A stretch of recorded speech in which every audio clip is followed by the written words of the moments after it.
Welcome to the Red Diamond Wargame podcast. I am your host, Major Kurt Locker Honig, and joining me today is the reigning Commandant's Cup team and individual champion, Major Chris Pink Sheets Lowe. Chris and his partner, Major Matt Evers, formed a team representing the Marine information groups for both 1MEF and 3MEF, creating Team Marine Forces Pacific Marine Information Group, or MFP-MIG for short. Chris, thank you so much for joining me today. Yeah, happy to be here. Let's get started by breaking down your background, your service in the Marine Corps, and how that tied into your interest and exercising in wargaming. All right. Originally enlisted in the Navy in 2008, completed Navy OCS in 2010, served on guided missile cruiser USS Cowpens as a surface warfare officer for a couple years. Got out, went through Marine OCS twice, became a low altitude air defense officer after some time at flight school, and then after a little while after that became a 1706 maritime space officer. And then as far as wargaming, that's just something I bounced in and out of when I was little. You know, Risk, Axis and Allies, simple little things. Some tabletop stuff, not 40K, because that was bizarrely expensive, and especially for me in high school, so I had a knockoff version that no one played, so that kind of fizzled out. But then later on, I think the real big kick was after collecting board games for a while, Bastion Bay's Littoral Commander when I was at EWS in 2020 to 2021, and then at the same time, BattleTech had a resurgence, and I got it back into tabletop wargaming there.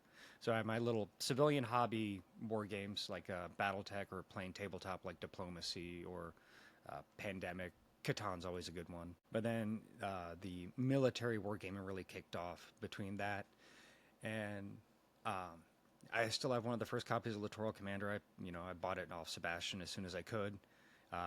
When I went to TAC Company, Marine Air Control Group 38, I got my enlisted guys in on it, and they loved it.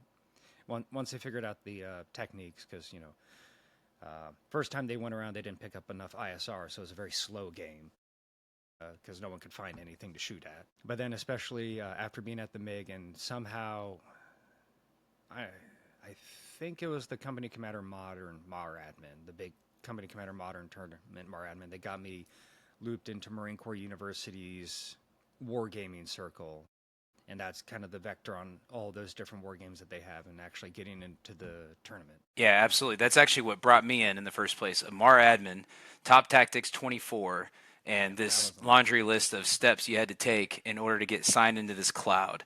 And now, having learned more from retired USMC Colonel Tim Barrick, this is his passion. He is trying to bring wargaming to the Marine Corps through Marine Corps University. And so that's going to be a topic I hit on a lot, making sure anyone listening understands the value of that cloud, the steps necessary to be a part of it, because it obviously brought two competitors into the Commandant's Cup immediately following. And I think I remember Tim discussing whether or not there'd be a MAR admin for the Commandant's Cup, and he ended up not doing it. And that's going to be something I'm interested in finding out why not, because even without it, he still had 55 teams, so 110 individuals participating in the qualifying round for the Commandant's Cup, which means a MAR admin is only going to expand that number. I think that's great. So I think he briefly mentioned it. It had to do with the current support capability of his gaming licenses. And so he just kind of, instead of causing too big of an explosion too early in the player base outside of his support structure, it was, I'm going to take the highly motivated ones in the pot right now and then try and make this a bigger thing and then put it out to the Marine Corps at large. It also as a way of justifying a more gaming licenses, essentially, is what I remember him saying. Yeah, no, that makes a ton of sense, and I think that's something that we want to be a contributor to, and it's definitely something we'll keep talking about as we go through the Commandant's Cup. So that that explains how you started getting those email notices that, hey, the Commandant's Cup is coming up. It's going to have a pre-qualification process and then an invitation. And by the time it's all said and done, you're going to have 12 teams, 24 individuals from both the Marine Corps partners and allies invited to participate in this tournament at Modern Day Marine. And the 3 games that we ended up participating in were, just like you said, Company Commander Modern. And then we also got to play the now I'm at Flashpoint Campaigns Pro, right? Because I know it's like a different one. Flashpoint Campaigns Pro, yep. And then Joint Tactics Arena, which that's obviously the one tabletop that we got to play of the 3 games. So why don't we start by hearing your thoughts on the Commandant's Cup overall? I loved it. I think 12 teams to the final is a pretty good setup. Especially, I mean, we we opened the convention floor and we closed it every day. That was like, yeah. So I think 12 teams necking down to 4, and then getting the top ones out of there. I think that's probably the best way to go for right now. But then the virtual options with Company Commander Modern and Flashpoint Campaign Pro for the qualifiers, I think that actually went out pretty well. It felt longer, but I went back and checked my calendar. It's like, wow, it was only a month to get through all 3 qualifying rounds, and then finding out, hey, you're going to DC. So I mean, they did, especially for the second go round. Tim, Colleen, and the whole team. Also Tim, because it's Captain Tim, right? Yeah. Captain Nathan Tidwell, who goes by Tim. Yeah. Tim, Colleen, the whole MCU Wargaming team, just for a second go around, it was a fantastic job.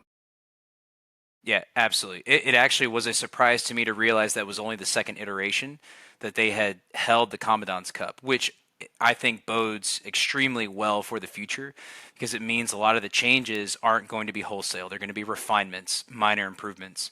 Not to jump straight on to the things that you'd want to see better, but was there anything in particular that you would enjoy seeing be slightly different next year? Actually, just thinking about that, I think it would be, and I guess it also gets to Tim Barrick's concern about getting too many licenses. Even though we had 110 players, like there were, if you look at like the scores list from the qualifier rounds, there was a decent amount of no-shows, which you're taking. So his idea was to take from the motivated population, and even then, like, you just had people who, just for benefit of the doubt, life overcame during the tournament. So I think definitely, and I guess this will probably be a couple years down the road of making it more of a big thing. I know at least in 1 MEF and 3 MEF, well, most particularly 1 MEF staff, because I'm right next to them, they're very much interested in getting their own wargaming tournament going. So Colonel Glenn, Stu, the 13th MUCO, who was also at the tournament, he reached out to email me because our deputy commanding general, never get this right, Nakanizi, please don't hurt me, sir. So our DCG is, I have an appointment with him for next week where he wants to, A, congratulate me for the tournament, but also, I think more importantly, B, is get my inputs on how to run a MEF command element or MEF-wide wargaming tournament. So, our DCG is already very interested in spreading wargaming to the Imperial MEF masses. Absolutely, and that's half the goal. Really, the primary goal of this podcast in general is trying to bring it to as many Marines and interested parties as possible, so that by the time the Commandant's Cup next year comes around, every one of those participants, because I was a victim. My opponent in the Flashpoint campaign dropped out after about 2 rounds. And it kind of became this question of like, okay, well, what happens? Am I going to get punished for not having an opponent all the way through? Because I thought my plan was solid. I wanted to see what was going to happen. It also meant that at the Commandant's Cup was the first time I got to actually play that scenario out. And that made it there's a lot of learning in stride, except that this time there was a time clock on it, which made it significantly more compelling. And we can talk about that too. Matt Evers had the same thing, and in some of the other war game tournaments like War Plan 44, I had an issue with that where apparently my match kind of got removed because my opponent stopped playing because I had also thrown the score. So were you in the War Plan tournament? I was. Yeah. Didn't do very well, but I did participate. So the middle scenario was Market Garden, and as the Germans, I managed to retake Paris and the Normandy beaches, and was creeping my way up the coast, and then my opponent just stopped, even though there's like a week left in the thing. So that and that Yeah, is Tim complains about you a lot because it threw the scoring off. It threw the scoring so dramatically off because it was a team event, and you had accumulated so many victory points that it made it untenable. It was like, what was your opponent doing? He didn't do anything to mitigate your ability to sweep all the way across the continent, while the rest of us are fighting over 4 victory points over there on the bridges. well, and that was the thing is just I caught him flat-footed and managed to get it was like 5 armored divisions and a mech infantry division just cruising. Like he tried to block it, but it just you know the classic dilemma is, do I pull off the front line, or it's always fun when I do that to Tim.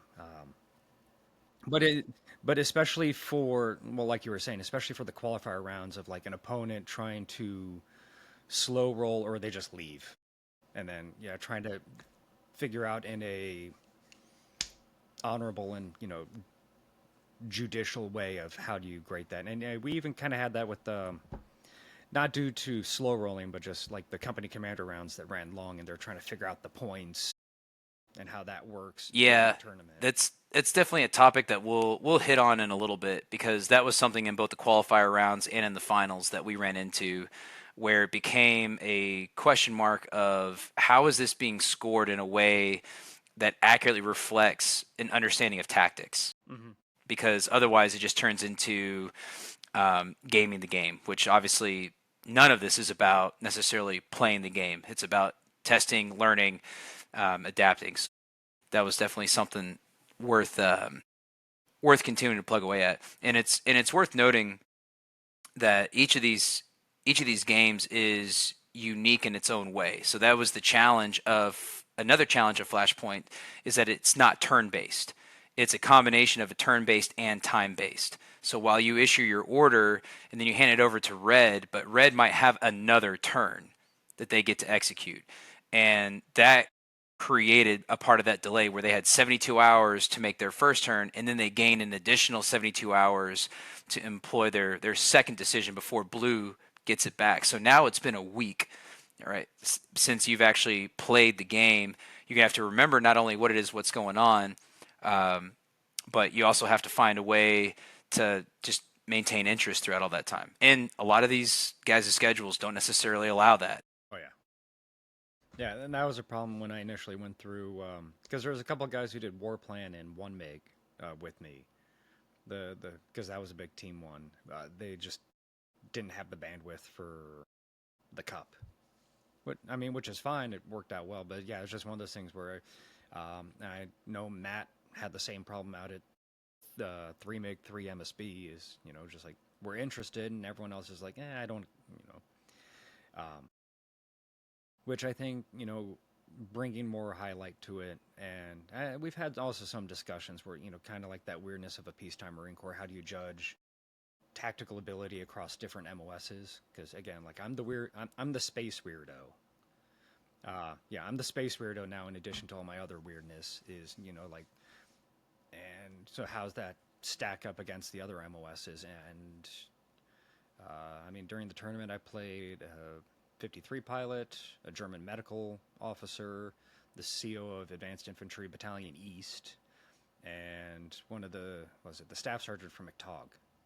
And just the nice thing about the tournament is you had a whole bunch of different MOSs, and then the top 3 spots was a space dude, a 53 pilot, and a logo for the individual scores. Absolutely.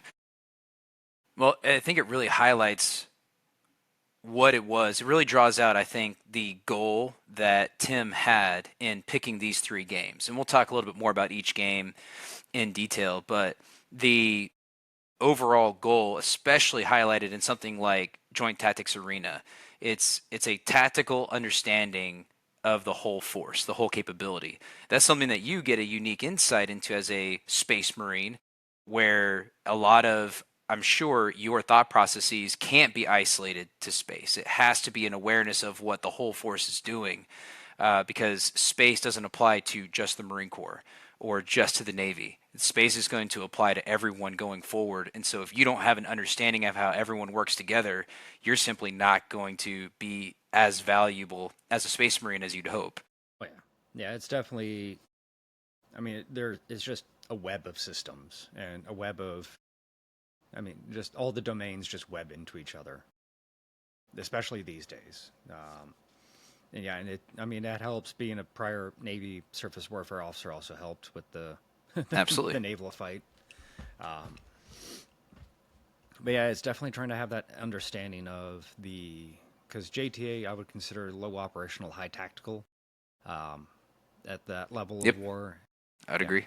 yeah, company commander is definitely tactical, especially towards the end of the end of the final round, where it's just about fixed bayonets. Flashpoints, mid tactical, I'd say, and then JTA got up to the high tactical level, and like yeah, trying to neck down to company commander and then zoom out to JTA and trying to adjust your thinking on the fly against someone else. Which one of the things I appreciated most about the tournament, I think, was like learning JTA on the fly. I hadn't seen it Yes. before showing up to modern day Marine, and then we get there and Tim's like, "Hey, here's this new game system that we haven't tested, or you haven't played before. You have a day to learn it, then it's go time." First of all, it's hats off to Tim to be able to stand there for, well, at least I was the beneficiary of Tim explaining the game, but he stood there for 2 hours and in detail explained how to play the game. And I've had the benefit of attending the OWS, so the Operational Wargame System Facilitator course. Mm-hmm. So the origin of Joint Tactics Arena was Tim Barrick's OWS, Yes. and the recognition that there ought to be some way to incorporate his operational wargame system into a tournament environment. And so he created Joint Tactics Arena. And he's still, like he said, this was probably that final run through before he makes final modifications to the rules, and then he'd be able to publish it. Which, on the one hand, it means that he won't have to stand there and as in depth explain the rules to everyone, because it will be accessible to some of the organizations that are willing to foot the cost for it.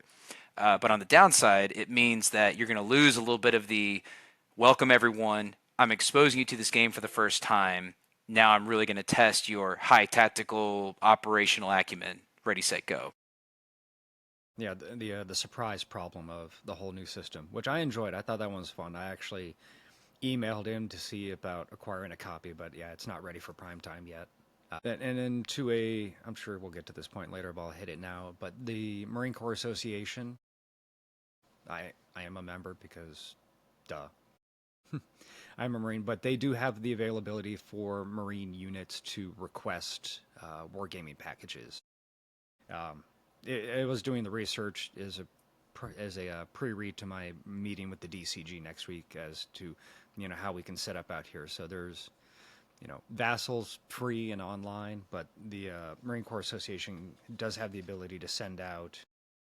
It looks like Littoral Commander Indo-Pacific, fantastic one. Memoir 44 and Shores of Tripoli. I haven't played those ones yet, but just for whoever's listening at your battalion level, there are ways where you can get the unit library copies of war games at low cost, or I think no cost. I think it's a donation. You have to sign a letter of a gift receipt.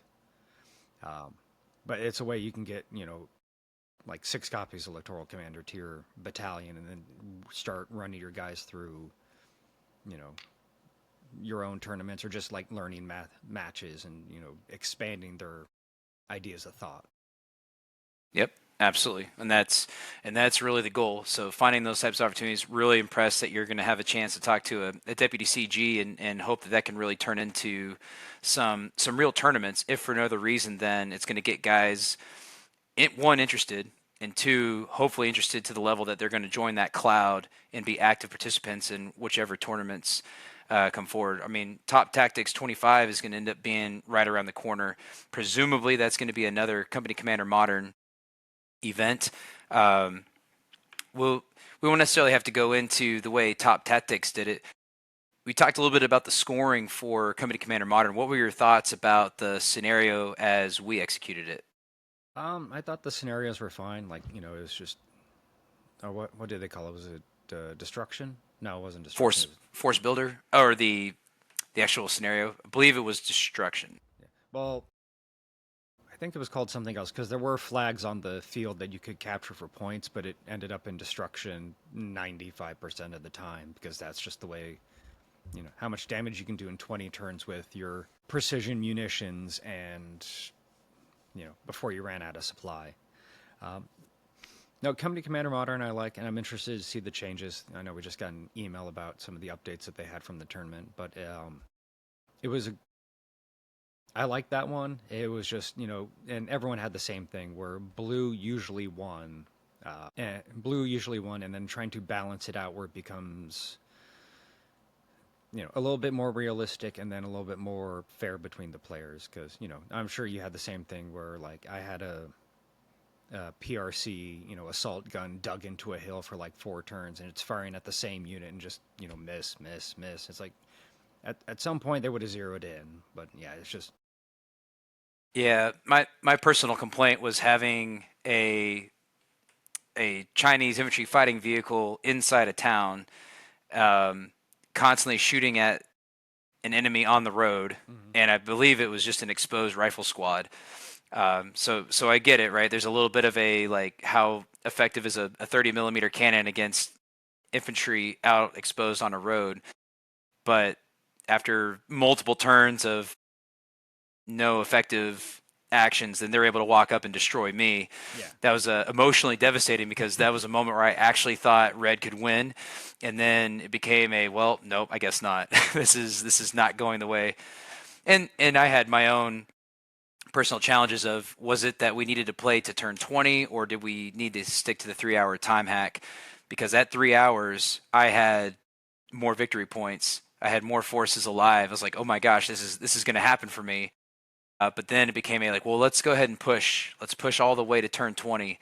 And in retrospect, it's a like, well, I don't know. Now I'm starting to game the game. Should I have just run for the hills to preserve my force for as long as possible? And I ended up going the more marine route, the more infantry route of like, well, no, I'm just going to keep pushing and try to fight these guys and see if I can't win straight up. Spoiler, I did not, but I still did enough damage that I got a handful of extra points that I otherwise wouldn't have. Again, very compelling, but it does beg the question. So this was Force Builder, in which we created a blue unit out of 250 available points and a red unit out of an available 250 points. Did you feel like you had the most effective red unit you could have created? I would think so. More so in the final round when we switched over to the Russians. I mean, it's just one of those things where, like, yeah, after learning the game for a while, and then also, just rolling through OSINT and just like watching how things happen, like, you watch a lot of people, especially in like the qualifier rounds, some of the matches went very quickly because they still had all their infantry inside the IFVs when, artillery starts raining down. So that's extra points when you take out one vehicle because it's got the other troops inside. I mean, I think, so yeah, especially my Russian ones, because I managed to push him till turn 19 until he finally, fixed bayonets at the very end. And that one came down really, really close. But it was one of those things where also, I would also say some of the terrain didn't favor the red side just because it was very constricted terrain, whereas red favors more, direct fire weaponry. So it kind of narrows down those channels. I mean, I don't think there maybe it was like 1 or 2 people that won as red, but it was just one of those things where Company Commander was one of those ones where it's like as long as you did standard, it was fine because it just kind of neutraled out where everyone ended up with, what was it, 100 points per round maximum, 200 per person for the whole thing. So as long as you ended with like 100 plus or minus 5, you were within, the normal standard deviation. I think, what was it, the biggest swing we had is someone got like 14 points as red the whole tournament. Yeah, it was between myself and I'm blanking on who it was, but one of the Marine Corps University instructors, that Major Jesse. Oh yeah, yeah, Um, Jesse. yeah, I don't know what happened to. I think he had one of the Polish cadets because it looked like he won effectively both red and blue, Hmm. and I haven't had a chance to touch base with him and find out exactly what magic he pulled out of there. But that looked very interesting. I know for me, I ended up leaving a lot of points on the board, and that was kind of the feedback we're giving the company commander guys. I mean, and hats off to Hex War for sending those dudes out there to really help us out and really see how we're using their system. And I know they were taking copious notes. Like they wanted to understand what we really thought of their system, and I think it was extremely positive.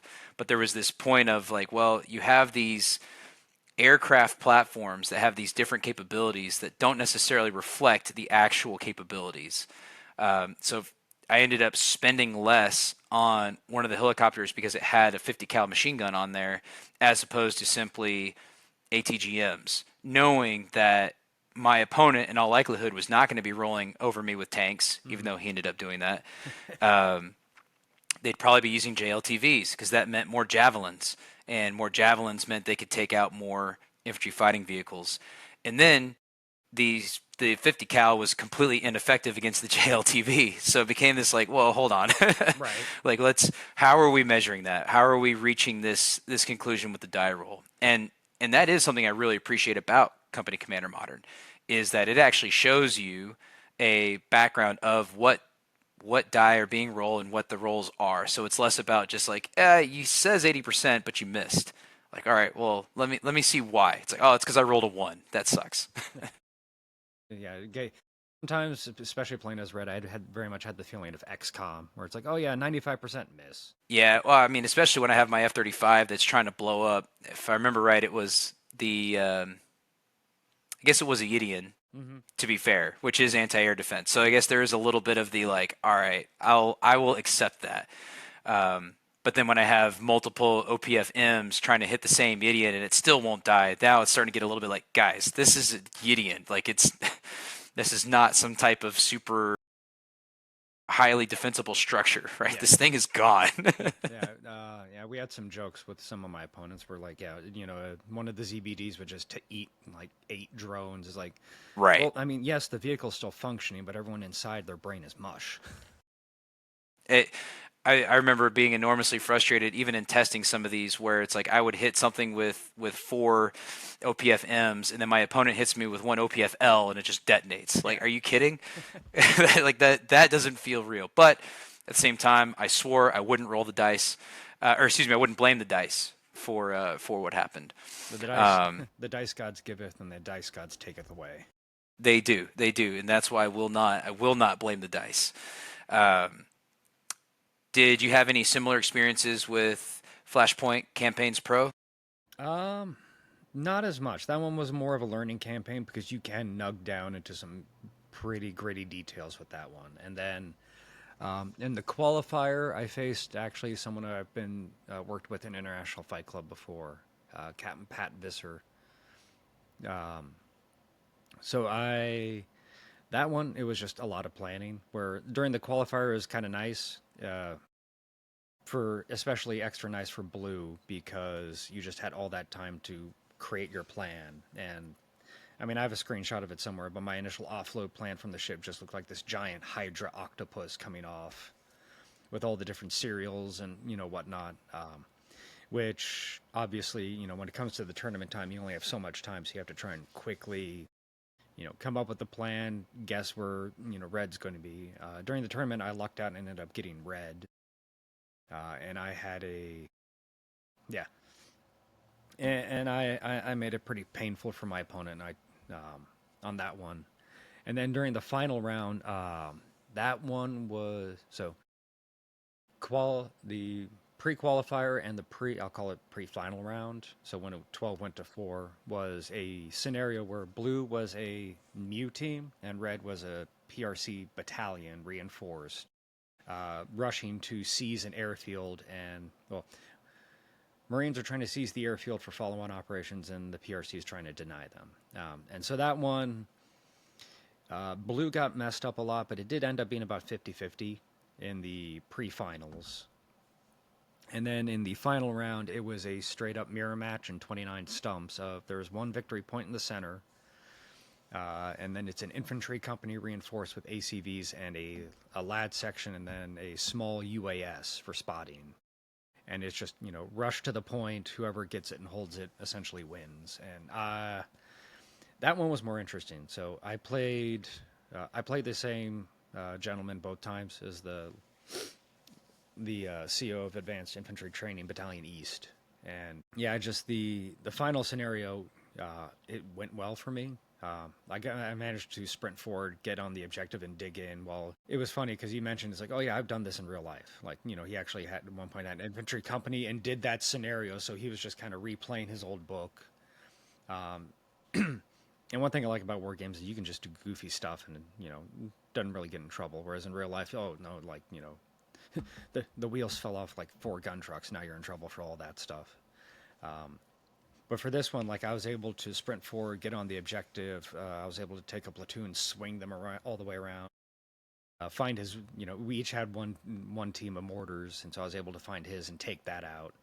And so by the end of it, I essentially had him surrounded while holding the objective. So that was, what was it? That was the biggest flashpoint points match of the tournament, according to Tim, where it was 182 points to 18. Oh, wow. Yeah. So yeah, that makes a lot of sense. Yeah. So yeah, it was just one of those things where I was able to get there, get dug in, swing around, and force him into a spot where, I mean, he was in some hill terrain, so it was kind of obscuring where his guys were. But like for him to try and push the objective, it was just wide open terrain against dug in forces, and that without a big support by fire. So that was just he was stuck in a bad position. Yeah.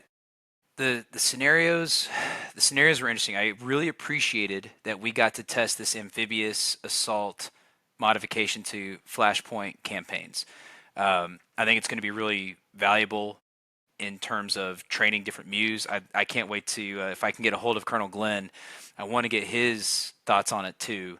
Him having run a MU, like how often would he love to get his staff and put them through a staff exercise and then play the game with that exact scenario, right? Like that, I predict he would say that's an incredibly valuable tool. The challenge, of course, being if you start prioritizing like your reconnaissance, what shaping fires or effects are you trying to achieve before you put any forces on the objective? Just like in the finals round, that speed is incredibly important. That's where I messed up, is I misunderstood some advice given by the Matrix Pro Sims team, where I started creating separate serials for my aircraft instead of in my test round, where it's just like I did it all in one serial. Right. And in that test round, it took everyone and it dumped them on the airstrip. It's like, all right, there's a lot of risk there if they're able to put some type of cruise missile on my forces, but they're not close enough to do that yet. And so instead, I staggered out these serials, not realizing that it was going to stagger them by time. And so I only managed to get 2 serials in there before it became like, no, now the Ospreys can't fly in. Right.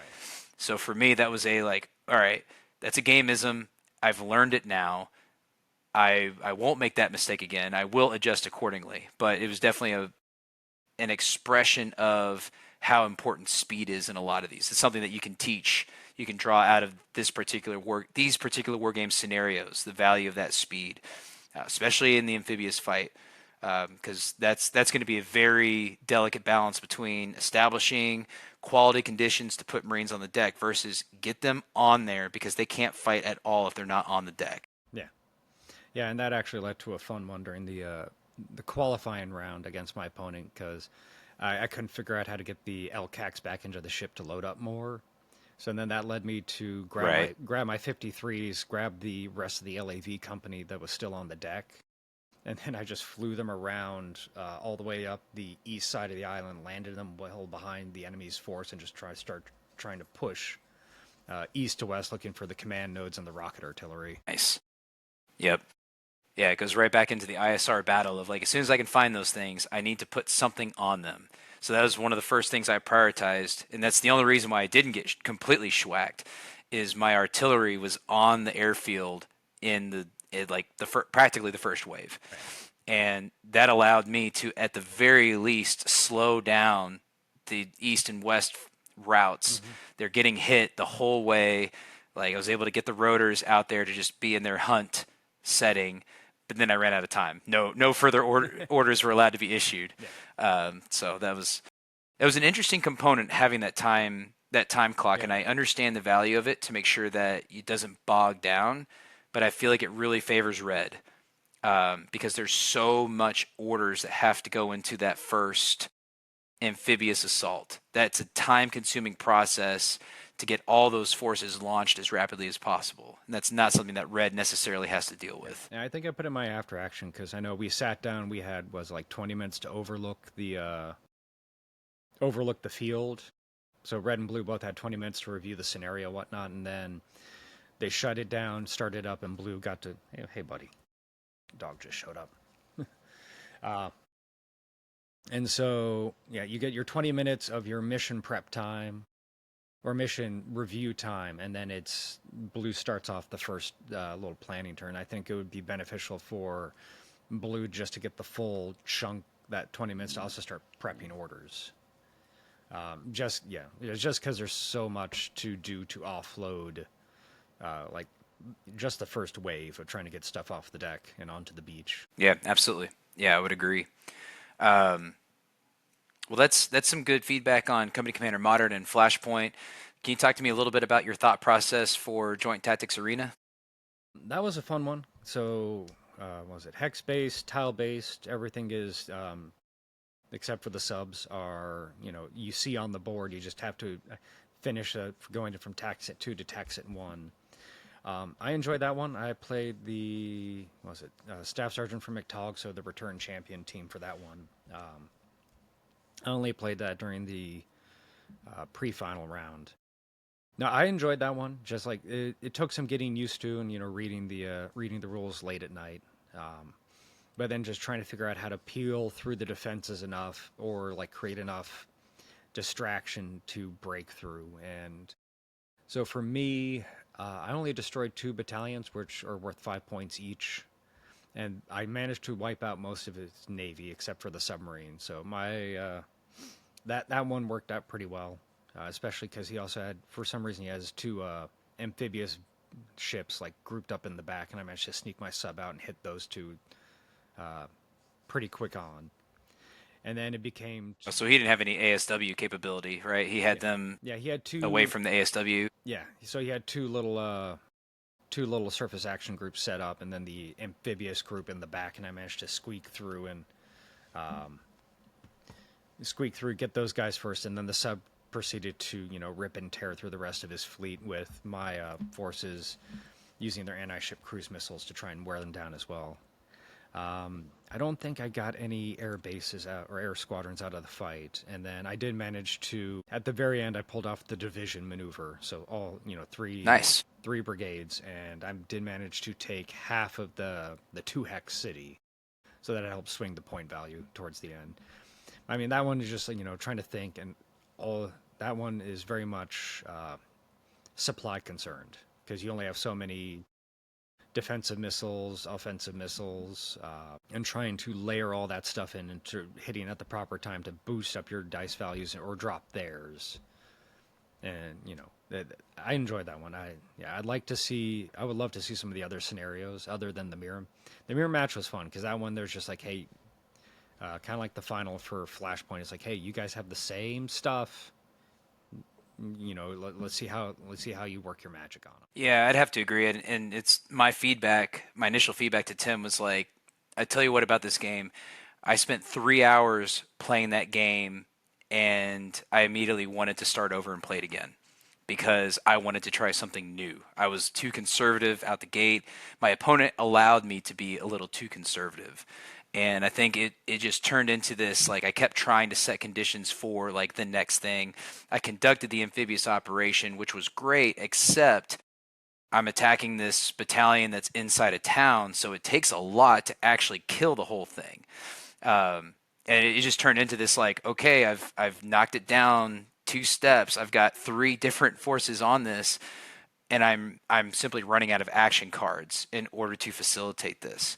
I've wasted them on whether it's air. Like he wasn't trying to do anything air, but I had my cap up there ready to shoot it down, and it became all right. Well, I did my missile strikes, trying to set conditions. Like all right, well, missile strikes are great and all, but they're not going to kill all the things that you need. And so it just turned into this like, okay, it's been 3 hours. I'm gonna take a deep breath and I want to start completely over. I'm gonna do all these things different. I'm gonna be much more aggressive with my ground base units, get them moving, make him, my opponent, start to react to me a little bit more, trying to figure out what exactly I can do to make him think I'm going left and actually go right and get some of those overrun situations. Like that's really what I was hopeful for, and it just never materialized. Again, we were playing so conservative, like we were both playing defense, and by trying to be a little more offensive, he was able to trip me a little bit more and so beat me in the point total. No, I would have loved to have taken my match even farther because it was just one of those things. I think the biggest complaint or the biggest regret, not really a complaint, was for most people, it was like I was just about to throw down the activate division card. Like I heard that so many times, and my opponent was about to do that on me, and then I was kind of excited because I had my mechanized brigade seize half the city, and then I was going to have the airborne come in and seize the other half as kind of like the last turn. But we only got it to where I was able to throw down the division guard. So I would have loved to see how it played out more, especially as the. All right, you're good. All right, yeah. Yeah, no, I had my mech brigade roll up the center of the island, which was an interesting conundrum because the mech and the armor brigades can really reach up there quick. So I know some people tried that first sprint, but I had them come in, take half the, call it the capital city for now, and then my next turn would have been an air assault all the way around the island to take the other half and try to really swing those point values because some of the gameism with the tournament is company commander was just a wash points wise because again we talked about it, it's like 100 plus or minus a handful, but it was flashpoint was a big win or lose. So you won big, or if you won points you deny or you took them from your opponent. But then joint tactics arena is you both could win big, you both could lose points, or get minimal points to a value, or you could win and then help deny the enemy points. So you had some people who like I think my pre-final win was a decent win. Like I got 110 points or something like that, but I managed to peel off a couple of points from my opponent and deny him the ability to gain points for that round. So that was an interesting, like the tournamentism of how to collect the points on those ones. Yeah, that was an interesting piece of feedback, and I hate to criticize something without having a reasonable solution or suggestion. And I think that's the challenge. If you have a total sum of points for Company Commander and for Flashpoint, but then you have an undetermined number of available points for JTA, you start to create the situation where potentially you reach a caliber of participants where JTA becomes the determining game. Not necessarily a bad thing. I think there's some value to you lay out the map, you have mirrored forces, and there's such a diverse way to play JTA. I think that's a part of the you can be highly aggressive with your naval assets. You can be highly aggressive with your ground forces. You can be highly aggressive with your air forces. All of those, I think, have the seeds of ingredients for success. The balance of how you employ all of those is what's going to make most people the most successful. I failed because I did all the other pieces besides the actual maneuver onto the objective until it was too late. So that's the lesson that I learned where it's like, no, it's like stop wasting time setting conditions. I definitely would have done something different with my special forces just in terms of I keep trying to do these strikes, and the direct action is great and it sounds super cool, but it's nowhere near as valuable as just leave the sucker there and let him upgrade.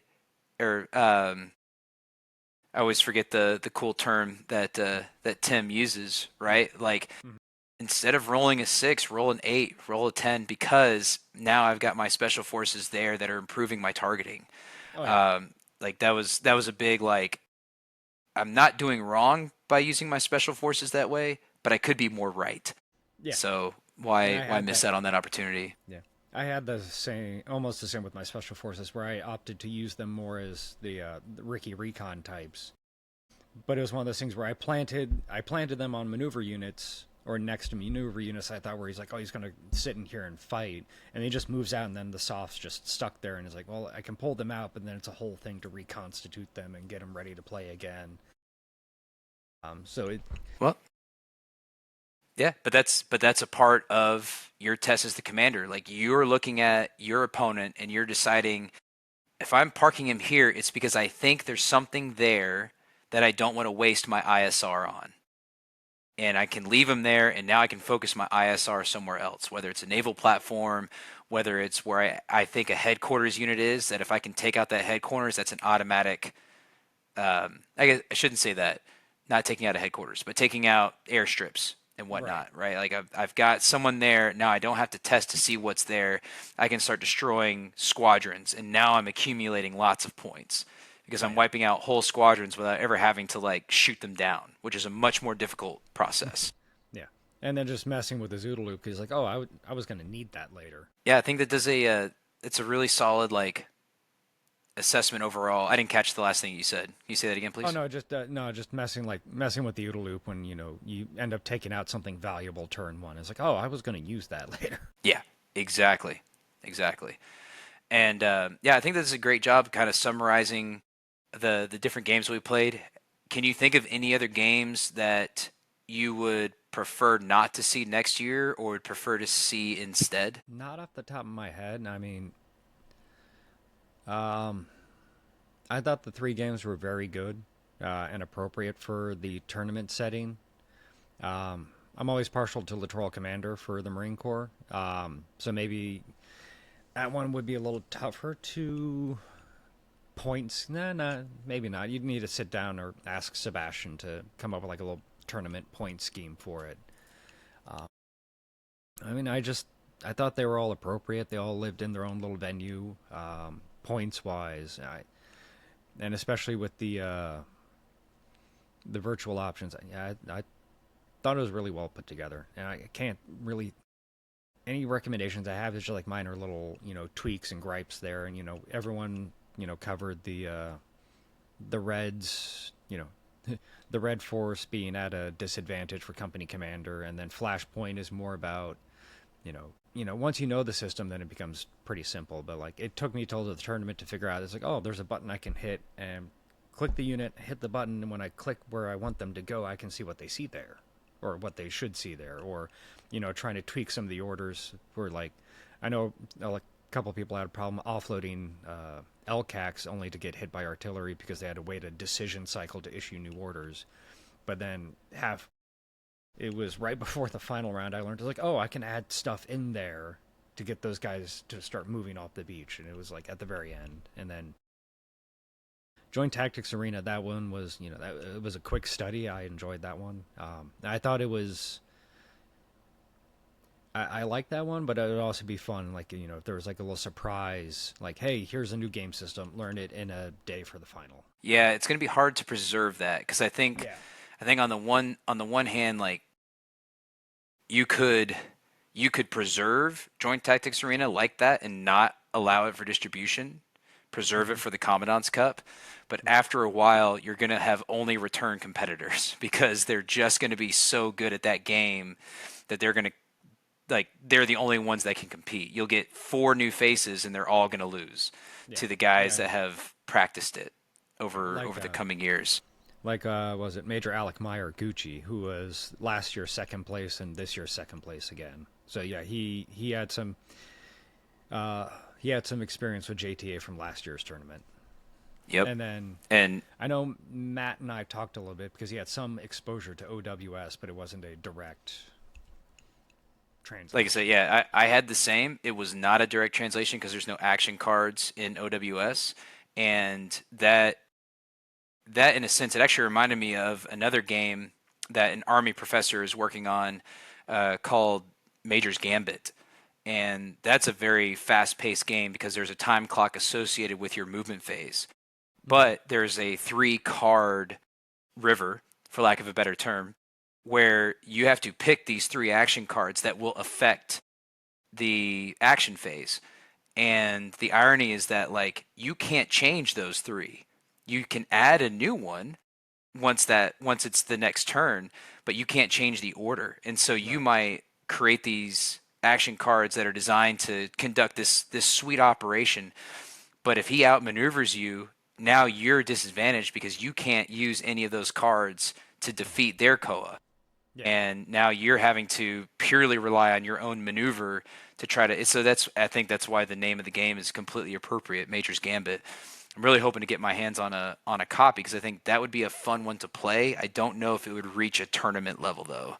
Right. Um, but again, I've only participated in this one tournament. I think the 3 games did a great job capturing kind of like it's a great assessment of and it's for modern day marine, so Hmm. we're looking at current concepts. We're not trying to look at a complete understanding of tactics and operational understanding of warfare. We are looking at modern forces and force builder, right? Potential future Right. forces. Like, what would that look like? Does it make more sense to have tanks? Does it make more sense to have JLTVs that can launch 4 OPFMs? Is it is it good to have a couple of those, or is it good to have 5 of those? And I think every one of us answered that question pretty dramatically. Right. Um, Yeah, that I you did can you think can of. do a lot of damage with that. Oh yeah, you can do a lot of stuff with OPF, and also funny to your point is the was it the MAR admin establishing the Marine Corps attack drone team was sent out earlier Yes. this week. Yep. Excited about that. I know that was a big topic of discussion at Modern Day Marine, and it's one of the topics on my list of things that I want to write about and send to the Gazette or whomever would be willing to publish it. Where we get to look at Once an Eagle, everyone's favorite book about leadership, and it's Yeah. like no, there's nothing about Massengale versus Damon, this or that. I'm thinking specifically about Sergeant Damon when he stands there and says, "Here's a machine gun that none of you have ever heard of. We are going to learn how to take this thing apart and put it back together because if there's only one of us left, I want that person firing this machine gun." And I wonder if we are behind the times because we don't have that mindset yet with our Marines, where of, there's going to reach a point where the last weapon system that he's going to be firing is going to be his personal rifle, and the system before that is probably going to be an FPV drone. It is going to be that thing that is going to create the most standoff. It was the machine gun for World War One. Essentially, for World War Two, we've looked at HIMARS, we've looked at all these advanced avionics, but when it comes down to it, the most tactical asset might end up being an FPV drone. Once that's done, you may pick up your rifle and fight until your buddy shows up. But that was just on my list of articles that I, eventually will get around to Yeah. writing, when some free time Mm. opens up. Yeah. Yeah. My other pile of shame is all the articles I have loose, rough drafts on paper. That's right. That's right. Well, so I was trying to plant the seed earlier. We have a commandant's reading list that is broken down by rank, by experience. Should there be a commandant's wargaming list, and what should be on it? Yes, and Littoral Commander is going to be my first one to pick for that one. That one, it gets good modern concepts down and goes at the high tactical level. For other ones, I'd have to think a little harder on that one. But it also depends what you're trying to do. So again, like on the MEF staff, you might want to look a little bit more higher level. But really, I think it's also for a lot of war games, it's just what's fun. So like if you want to, you could call it PME of breaking out like the big Axis and Allies game and have or diplomacy even. because that one you have to think, and that one could be good for like establishing relations and breaking up friendships. um, but really, it's just the big thing is about not necessarily systems and capabilities and whatnot, but it's just kind of forcing the decisions and enabling that decision-making cycle of the Marine to get faster. And then Absolutely. also doing it in a fun way really makes the revisit rate much higher than, say, trying to get a Lance Corporal to read, War is a Racket or something, which I really like that book. But again, some scar tissue from trying to establish a battalion reading program that did not go well. Yeah, and I think that that's a part of the goal of this podcast is to bring more Marines into the fold, because the better we get at practicing making those decisions, the more likely we will make the best decision possible when the balloon actually goes up. And I think initially there's going to be a lot of the same kind of like, all right, well, I'm creating this battalion reading list. Who's going to look at it? Yeah. Is not always the best approach. I'm really excited to hear that you're already looking at a DCG who wants to run a wargaming tournament. I think that's going to be an exceptional step in the right direction. Now, no pressure, but if you screw that up, you might turn away a lot of Marines that Right. could potentially have benefited from getting excited about participating in these games and getting those reps and sets and that critical thinking. But at the same time, I know that that's something that Tim is working incredibly hard on. I know that he is looking into the future and seeing the Marine Corps having the types of resources that would allow frequent tournaments. And now we're getting away from the like, all right, well, we had to wait 72 hours, and then he didn't make it back in time because he was in the field, and so it's out. It becomes a nope, clock's running. Hey, I want everyone here for 3 hours. We're going to run this game. Maybe it's a weekend. You've got 2 separate 3-hour opportunities. And now these are our finalists. We know that they have the buy-in to participate in the Commandant's Cup online portion that narrows us down to the 12 or 16 teams, down to the 4 finalists or 4 final teams.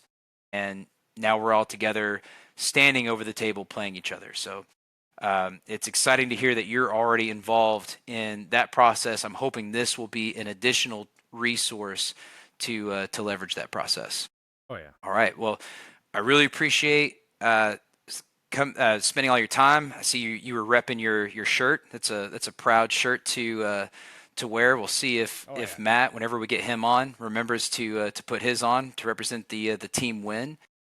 Just real quick. So where did Pink Sheets come from? Getting thrown out of flight school twice. Once in the Navy, once in the Marine Corps. Well, I'll tell you what, we are the beneficiaries of those flight schools not being willing to keep you around. So we really appreciate your time, Pink Sheets, and we'll definitely keep in touch. I'm hopeful as this continues to progress, we'll get to have you back on for whether it's Top Tactics 25 or any other tournaments that we all get to participate in. We'll keep bringing wargaming to the Marine Corps. Thanks so much. Thank you. Have a good one.